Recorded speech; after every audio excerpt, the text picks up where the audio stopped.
apa gimana ya? Oh, boleh. Boleh. Ada siapa nih kira-kira Pak Zam yang kenal? Kok saya nggak Gak ada yang pada kenal ya? Gak ada yang kenal. Kok saya nggak? Oke, nggak ada yang kenal. Nah, Ya semuanya kenal lah ini. oke baiklah. Kita pasti kenal dengan apa namanya Forum NU itu sendiri. Iya. Terus kira-kira Pak ada pengandaian nggak kira-kira terhadap situasi Afghanistan sekarang? Kan sekarang lagi Taliban itu ya sudah menduduki kekuasaan politik di Afghanistan seperti itu. Apakah kira-kira ada analisis tersendiri dari Pak Zam gitu mengenai kira-kira NU akan memberikan strategi seperti ini gitu? Bagaimana? Boleh dipaparkan Kak? Moga. Oke, terkait tentang masalah Taliban, saya melihat kita harus membaca Taliban secara menyeluruh. Iya. Kenapa demikian? Karena kita nggak bisa melihat Taliban dari satu sudut sehingga bisa menghukumi hanya sekedar dia itu dari sebagian orang mengatakan karena dia adalah bermadzhab Hanafi dan berakidah Maturidi, maka secara otomatis dia itu bukan teroris. Iya. Dan lain sebagainya. Saya rasa kurang tepat. Iya. Kenapa demikian? Karena kita tidak akan memahami secara utuh ketika tidak memahami tentang masalah Taliban itu sendiri. Berarti yang perlu ditekankan memang Taliban itu sendiri ya Pak? Oke, baik. Oke, baik. Nanti mungkin ada pertanyaan setelah ini. Diteruskan dulu Pak. Tadi. Bagi saya terkait tentang masalah Taliban itu kan berafiliasi kepada Deobandi. Iya. Kepada Deobandi di Sydney itu ada dua. Ada yang memang asalnya itu ada di India. Yang mana memang di Deobandi itu sendiri mazhabnya adalah mazhab Hanafi, akidahnya Maturidi dan ini dari sisi kacamata teologis ya. Nanti setelah itu dari sisi geopolitik. Baik. Dari kaca teologis yang terakhir itu adalah tentang dia itu tarekat Qadiriyah. Tapi itu yang ada di India. Lalu berbeda lagi nanti Deobandi yang ada atau Darul Ulum maksudnya. Darul Ulum yang ada di Pakistan yang sama-sama sebenarnya mutakharrid daripada India itu. Darul Ulum yang ada di Pakistan yang merupakan berafiliasi yang merupakan Taliban berafiliasi kepada mereka itu adalah termasuk memang dia itu adalah Hanafi, cuma konsepnya adalah termasuk madrasah yang sifatnya eksklusif. Sehingga meskipun secara tidak jelas-jelasan untuk melakukan tindakan yang mengarah ke ekstrim, cuma bagaimanapun suatu pendidikan yang sifatnya masih doktrinasi pertama doktrinasi, yang kedua eksklusif, tidak inklusif, maka pengaruhnya kepada orang yang ada di bawah adalah seperti itu. Sebagaimana yang terjadi di Ahbas. Ahbas itu adalah sebenarnya mereka yang digaungkan oleh Syekh Abdullah Al-Harudi itu adalah termasuk dari kalangan Asy'ariyah sebenarnya. Cuma karena dalam beberapa hal dia begitu ekstrim, bahkan kita itu termasuk dari kalangan kafir bagi mereka. Kenapa? Karena kita itu tidak mengkafirkan orang Wahabi yang mujassim. Padahal kita tahu Imam An-Nasafi dalam kitabnya tersebut mengatakan bahwasanya mujassimah tidak melulu mereka itu adalah seorang kafir. Kalau bid'ah iya, kalau dia dhol iya, tapi dikatakan kafir. Cuman gegara itu kita dikatakan kafir oleh Ahbas yang berasal dari Libanon seperti itu. Jadi itu dari sisi teologisnya. Tapi pertanyaannya, kalau memang dia itu adalah Hanafi, yang berafiliasi ke Darul Ulum yang Pakistan ya, Darul Ulum Haqqaniyah, yang mana itu juga ditulis oleh seorang talis tentang masalah impact Deoband to movement Deoband to world, kalau nggak salah seperti itu. Di situ dijelaskan bahwasanya nizam Darul Ulum Haqqaniyah yang dimiliki oleh Pakistan itu, kalau memang benar-benar itu adalah seorang sufi, mengapa kok mereka mengebom? Benar-benar. Mengebom di Pakistan sendiri, mengebom orang-orang tarekat. di Afghanistan di tahun 2018 Taliban itu sendiri yang mengatakan mereka bertanggung jawab juga mengebom acara Maulid, yang mana alumninya salah satunya adalah dari Al-Azhar, dan Maulana Syekh Ahmad Thayyib mengecam hal itu. Dan itu akan sisi kontradiktif itu dari sisi teologi, sehingga tidak bisa dikatakan berarti setiap orang yang bertarekat, setiap orang Maturidi, setiap orang yang Asy'ari, setiap orang yang bermadzhab itu adalah sebagai sosok yang moderat. Ketika kapan? Ketika dia itu tidak mengindahkan pemahaman yang toleran seperti yang saya sebutkan tadi. Begitu juga tentang masalah inklusivitas, pembelajaran inklusivitas, bukan inklusif keimanan ya, bukan relativitas keimanan. Seperti itu. Jadi kira-kira nanti apakah ada pendekatan lagi gitu NU ke Taliban itu sendiri? Karena sebagaimana kita tahu kan NU dan Afghanistan pada saat itu pernah menjadi pernah mempertemukan gitu antara ulama delegasi dari NU dari Indonesia juga, yang mana nanti ingin mendamaikan, ingin mendekati secara hati ke hati dari ulama ke ulama seperti itu gitu. Pengandaiannya seperti apa Pak? Apakah nanti ada analisis gitu NU akan mendekati Taliban itu sendiri gitu? Kira-kira kita kan menebak-nebak sejak awal ya. Dengan prinsip-prinsip yang setelah disebutkan tadi. NU itu sejak khususnya di Taliban juga, dia itu NU telah melakukan pendekatan yang sifatnya persuasif. Itu sejak kalau nggak salah itu tahun 2008. Sejak tahun 2008-an melakukan pendekatan persuasif sehingga bisa diterima oleh Taliban itu sendiri. Salah satu contoh bahwasanya NU itu berperan terhadap Taliban itu adalah bagaimana terbentuknya NU Afghanistan, bukan PCI tapi memang NU Afghanistan. Kenapa? Karena melihat bahwasanya moderatisme yang dibawa oleh NU dengan slogan Islam Nusantara itu memiliki peran yang begitu besar terhadap tentang masalah perdamaian. Mengapa kok demikian? Karena apa? Karena sejak awal kita itu sudah dididik untuk melakukan tindakan yang toleran. Contohnya yang paling pas itu adalah di tahun 2019 kemarin. 18 kalau nggak salah, pertemuan Munas Alim Ulama itu yang di terkait Bogor. Bogor atau di mana? Atau Bandung kalau nggak salah. Jawa Barat ya? Iya, di Jawa Barat. Kalau nggak salah pesantrennya ke Marsudi ya. Kalau nggak salah Pak. Saya nggak nyari juga tadi. Kalau nggak salah. Tentang masalah pemaknaan, kita enggak boleh mengatakan kafir kepada orang non-muslim. Lah itu ada konstruksi fikihnya, nggak serta-merta seperti itu. Dan orang-orang nggak memahami tentang konstruksi fikih sehingga dengan mudah melakukan justice bahwasanya NU itu tanda kutip adalah liberal.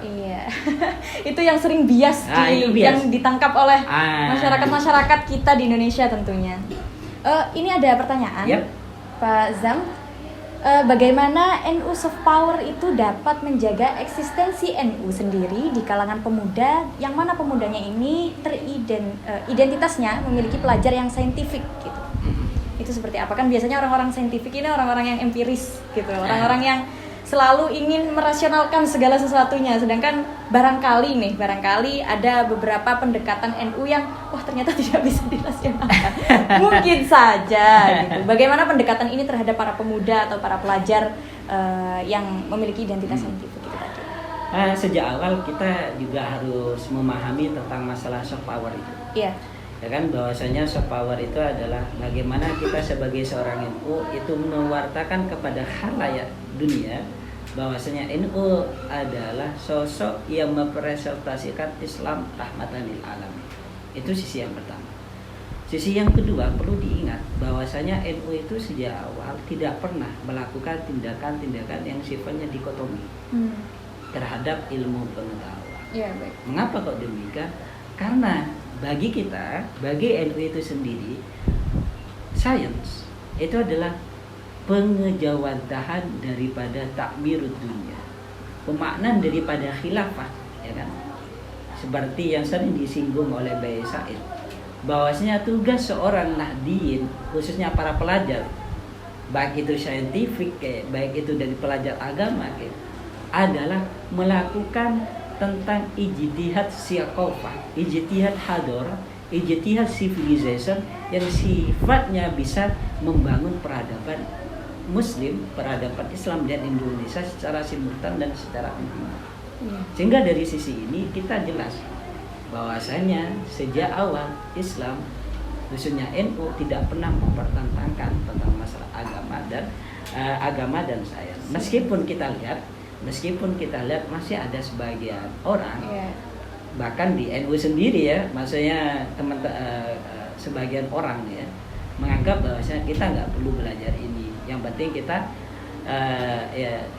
kita melakukan tindakan yang baik. Padahal kita tahu Imam Ali Izzuddin Bisalam, saya ingat daripada dahulunya Maulana Syekh Usama Al-Azhari pada waktu subuh saya ngaji ke beliau yang kitabnya Sultanul Ulama itu, yaitu Syekh Izzuddin Bisalam, beliau mengatakan bahwasanya untuk membangun peradaban salah satunya yang perlu dilakukan adalah apa? Menggali sebanyak-banyaknya hal-hal yang berkaitan tentang al-ulum al-kauniyah. Kenapa demikian? Karena al-ulum kauniyah itu adalah nantinya akan mempermudah. Pertama, bagi hajat orang banyak, bukan hanya orang muslim, bagi hajat orang banyak. Begitu juga mempermudah tentang hal-hal yang berkaitan tentang keagamaan itu sendiri. Baik, mungkin dari teman-teman ada pertanyaan lagi nggak ini kira-kira? Sudah berapa waktunya tadi? Kurang lebih? Kurang 15 menit lagi. Nah, kira-kira ada pertanyaan apa ya? Sebentar, saya buka. Mungkin ada pertanyaan titipan. Iya, nggak apa-apa. Gimana sih sebenarnya kader-kader NU, Pak? Saya kembali lagi ke masalah soft power itu tadi ya. Yeah. Gitu. Yang masih bias tentunya, masih belum dipahami secara mendetail oleh masyarakat itu sendiri. Bagaimana pendekatan kader-kader NU untuk menjelaskan gitu, untuk ternyata NU ini mempunyai upaya yang seperti ini dan jangan sampai disalahpahami seperti itu. Itu bagaimana Pak pendekatannya? Terlebih sekarang kan semangat keberislaman orang-orang atau masyarakat Indonesia sendiri kan sedang gejolak-gejolaknya gitu. Itu seperti apa gitu sampai NU soft power ini diterima oleh masyarakat? Iya. Sebenarnya kalau untuk masyarakat internasional, soft power diplomasi yang dimiliki NU itu sudah dikenal. Kalau kita membaca masyarakat internasional, kenapa kok demikian? Contohnya itu banyak. Dan banyak, saya mencatat lebih dari belasan dari apa yang dilakukan oleh NU dalam menggaungkan nilai-nilai hal ini. Berarti masyarakat yang sebenarnya belum paham itu adalah justru masyarakat Indonesia sendiri gitu. Justru dari bahkan mungkin kalangan kita sendiri, bahkan kalangan di tubuh NU sendiri gitu. Di tubuh NU sendiri belum melakukan itu. Iya. Kan seperti yang saya sebutkan tadi, kita itu tidak bisa serta-merta melakukan justifikasi suatu persoalan hanya dari satu sudut pandang kayak Taliban tadi. Iya. Kalau kita lihat dari sisi teologi mungkin ya, tapi pertanyaan kok paradok, kok ada kontradiktif. Iya, benar. Apalagi ketika dikaitkan dengan geopolitik, belum lagi dengan masalah itu, belum lagi tentang international relation seperti itu. Sehingga dari sini apa yang perlu dilakukan adalah ya tetap kita menyuarakan tentang masalah moderatisme, meskipun khususnya dari kalangan kajian kayaknya udah terlalu biasa gitu kan. Tapi pertanyaannya adalah tugas kita yang sebenarnya bukan tentang bagaimana kita menggaungkannya, tapi bagaimana kita sejak dini untuk mempraktekkan nilai-nilai moderatisme. Bagaimana interpretasinya? Dan juga bagaimana praktik realnya kepada masyarakat dunia tentunya. Ayo kita bedah dari sisi tentang masalah bagaimana kok orang Islam, ulama NU kok berani terkait tentang masalah tadi itu non muslim. Soalnya begini, apakah tidak ada mungkin ormas-ormas lain yang iri hati gitu dengan pergerakan NU yang begitu progresif gitu kan, untuk mencapai kedudukan di second track-nya, bahkan di hampir sejajar dengan politikan dunia gitu. apakah tidak ada apa ya, seakan-akan ya masyarakat bisa menilai sendirilah nih NU ini mau menjadi seperti apa gitu, kok seakan-akan menyamakan dirinya atau ya menjajarkan dengan negara itu sendiri gitu, menjadi jubir negara atau seperti apa. Saya nggak bisa mengatakan bahwasanya ormas lain itu iri, nggak bisa, karena bagaimanapun juga prinsip saya sejak dulu, termasuk ketika sudah ada di sini adalah kita tetap, meskipun andai kata dibuka darah saya orang Madura kan, agamanya agama NU, mati Odi NU kan gitu kata orang Madura, tapi tetap kita tidak bisa melakukan sikap-sikap negatif yang sifatnya yang malah menjadikan yang sifatnya fastabiqul khairat itu sebagai ajang untuk mempromosikan diri, bukan sebagai ajang untuk menjadikan Islam sebagai jembatan. Seperti itu. Kembali lagi terkait tentang masalah tadi, kenapa kok NU berani tentang masalah non-muslim? Itu seperti apa? Bagaimana Gus Dur mengejawantahkan, bahkan menjelaskan atau bahkan mempraktikkan bagaimana beliau ke sikap non-muslim seperti itu? Sebenarnya isu non-muslim itu sudah lama. Artinya ketok palunya barusan 2018. Cuma di negara-negara lain, khususnya di negara Arab yang memang menjadi sources of Islamic knowledge, itu sudah jelas terkait masalah itu. Bahwasanya kenapa kok ada kenapa dalam citizen kok tidak disebut dengan kata-kata kafir tapi non muslim, atau langsung menyebutkan dia sebagai seorang Kristiani, Katolik dan sebagainya. Karena gini, kita perlu memahami konteks tentang masalah siasah yang ada di dalam fikih turos dengan konteks siasah dauliyah yang ada di konteks kekinian. Kalau kita lihat diambil dari konteks turos, sebagaimana yang dikatakan oleh Syekh Wahbah Az-Zaili dalam Fiqhul Islam, bahwasanya konteks yang ada di sana adalah konteks tentang terpusatnya suatu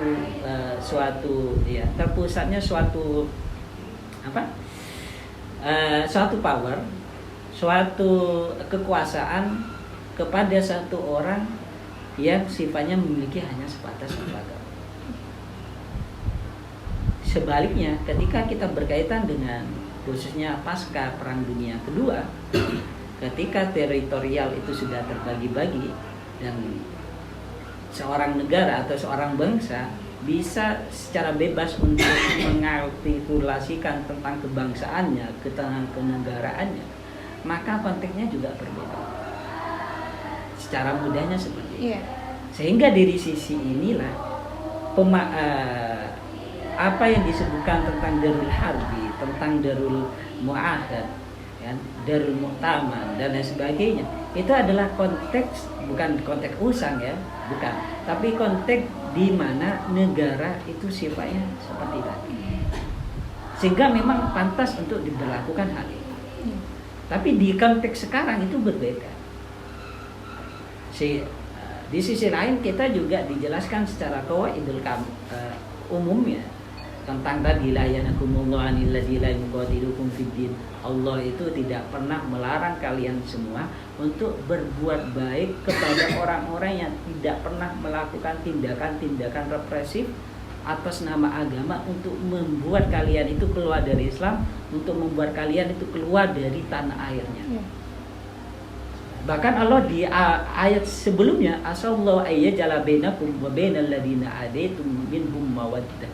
Semoga Allah berkenan untuk menganugerahkan rasa kasih sayang antara kalian umat muslim dengan orang-orang yang berseteru dengan kalian ada di Mekah. Seperti itu. Oke, baik. Sungguh ya pemaparannya sangat memuaskan kurang lebihnya. Kita akan menyapa terlebih dahulu.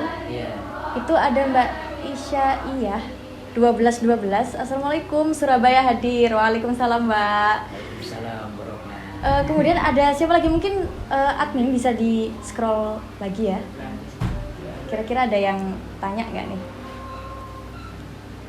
masih belum ada. Belum ada gitu. Kira-kira kita akan pantik apa lagi nih? Tadi karena pembahasannya udah sangat apa ya? Saya kira sangat terstruktur dan sistematis dan juga jelas terhadap bias-bias masyarakat yang selama ini ditangkapnya itu, oh, apakah NU seperti ini gitu? Apakah NU hanya mementingkan kepentingan sendiri? Oh ya, termasuk juga mungkin saya akan bahas tentang masalah Gus Yahya Sakop ke Mbak Yahya Khatib Surya. Iya. Ketika beliau itu dihujani berbagai macam hujatan dari berbagai macam latar orang, memberikan ide terhadap Israel dan Palestina. Ketika beliau ke Israel. Iya. Itu adalah sebenarnya bagian daripada soft power. Ingat, soft power itu bukan hanya sekedar pendekatan seperti itu. Yeah. Sebagaimana yang dikatakan oleh Conway Henderson tadi, bahwasanya pendekatan daripada soft power, maksud saya Jonathan Fox, maaf tanda kutip, Jonathan Fox itu mengatakan pendekatan daripada keagamaan atau institusi keagamaan untuk membangun tentang masalah perdamaian atau soft power diplomasi itu sendiri adalah dengan cara apa? Dengan cara pendekatan yang sifatnya diatas. Jadi perlunya ada ruang diskusi di situ. Iya, di sini ruang diskusi di sini, oke, setiap orang punya cara tersendiri untuk mengaktualisasikan tentang dukungan mereka terhadap Palestina. Cuma NU juga memiliki karakter yang lain, dan itu sama benarnya kalau kita mau membaca dari kacamata syariat itu juga benar. Jangan mudah mengatakan NU orang-orang munafik gitu kan. Bahasa kasarnya sebetulnya seperti itu.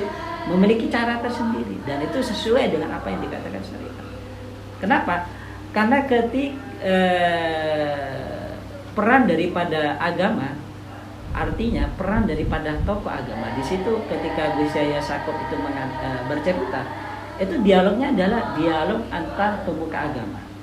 Terlepas tanda kutip ya, terlepas soal apakah saya setuju dengan konsep ini atau tidak, itu hal berbeda. Tapi di sini apa yang dikatakan, apa yang dilakukan beliau itu benar. Apa yang diupayakan beliau. Dan itu masuk daripada perjuangan, dan bahkan pengakuan beliau sudah sowan ke almarhum Syekhina Lamai Mansur. Ya, baik. Jadi itu tadi ya teman-teman, penjelasan mengenai dialektika beliau terhadap ide kegelisahannya dan juga apa yang sudah dihasilkan dari bentuk tulisannya. Kemudian sudah kita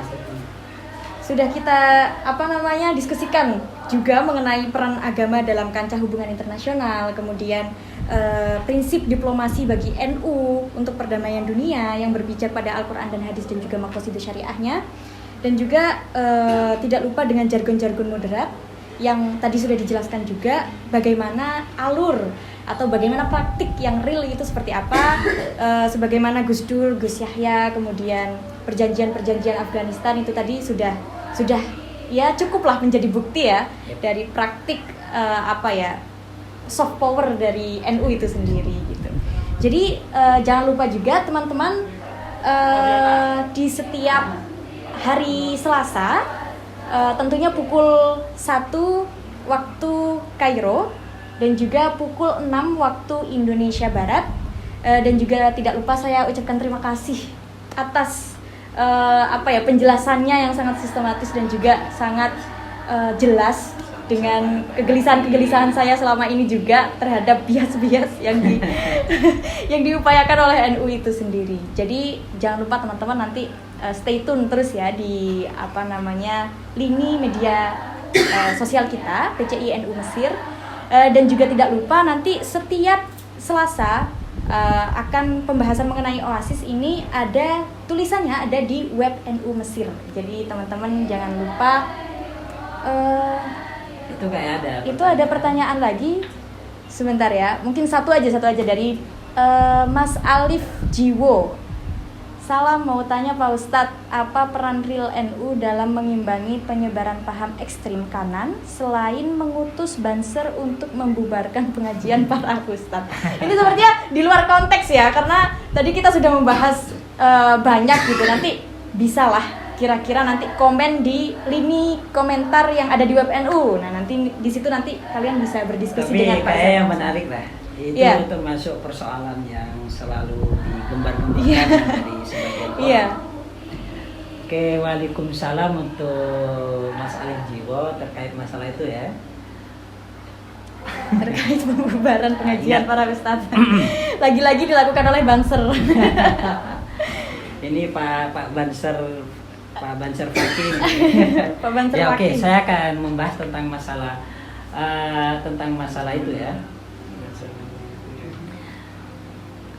Perlu diingat, apa sih peran NU terkait tentang masalah moderatisme? Peran daripada moderatisme NU itu begitu banyak, dan hal itu sifatnya bukan hanya sekedar tentang masalah a priori.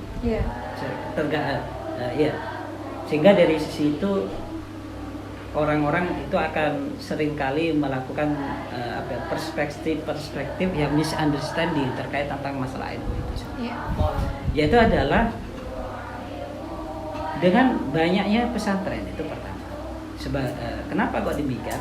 Karena pesantren khususnya yang berafiliasi ke NU begitu erat dalam melakukan tindakan-tindakan yang mengarah reduktivitas terhadap gerakan ekstremis. Itu yang pertama. Yang kedua, sifat ekstremisnya ya yang perlu ditekankan di sini. Sifat untuk ekstremis. Ya, maksudnya salah satunya kan Banser biasanya itu yang bekerja di lapangan, itu. Cuman bukan ideologi metode-metodenya mungkin selalu disalahpahami. Makanya membaca apa yang dilakukan oleh saudara-saudara kita, mas-mas Banser, Gus Banser. Kita perlu dilihat dari ranah teoritis, ada ranah aplikatif. Dan kebetulan teman Banser ini adalah ada di ranah lapangan atau aplikatif daripada teori untuk melakukan